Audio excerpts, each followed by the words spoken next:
If you want to be great, you want to be the baddest motherfucker ever at what you do, you're going to be misunderstood by everybody because you're going to be so fucking obsessed and so driven to get there. That's what it takes. Obsession is going to be talent every time.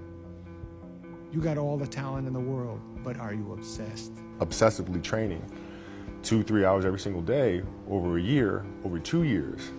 You're accelerating. You make quantum leaps, man. People have talent. People have a lot of talent. And this is going beyond your talent. So when there's no more talent, what happens to you? Most people quit. And most people can only perform to their talent. And they realize, man, why am I always messing up right here?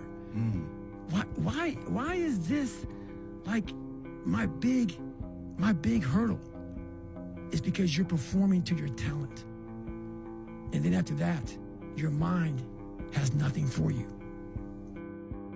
Well, in most relationships, you can break up or you can have 1,000 fights. You know, and if you have 1,000 fights, then you don't have to fight. You make peace that way, you know, because you're different than your partner, so there's things to work out there. And you might think about that as a compromise, but it's not. It's that you're different than your partner and you have to find a game that you both want to play. That's not a compromise. That's a solution. It's like you bring your skills to the table and I bring my skills to the table, and then we figure out some game we can play where we're both optimally utilized and it's a better game than we can play alone. That's not a compromise. Well, but getting to that's very difficult, and people bring all sorts of baggage to a relationship, and you have to, it's just like disciplining children, really. It's the same thing. Your children are, you note your children are annoying you. You can note that. Oh, I'm being annoyed by my child. Okay, so what questions do you ask? Am I a tyrannical son of a bitch who's touchy?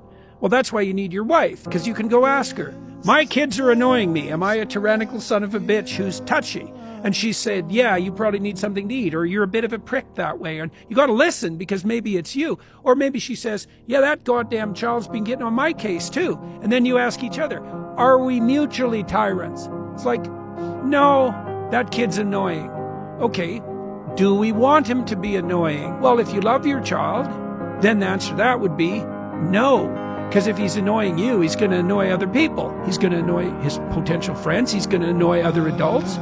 He's going to go through the world being annoying, and everyone's going to frown at him. That's not helpful.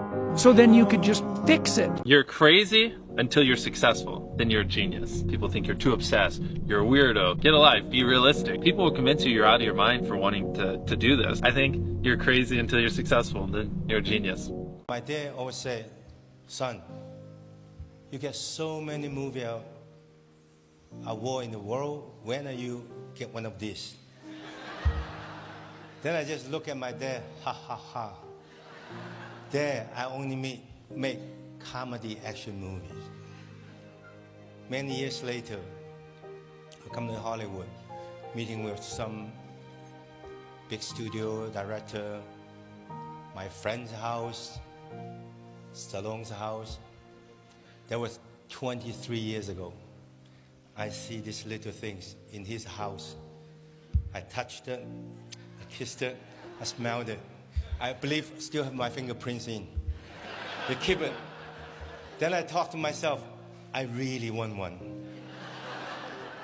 Finally, after 56 years film industry, making more than 200 films, I break so many bones. Finally, this is mine.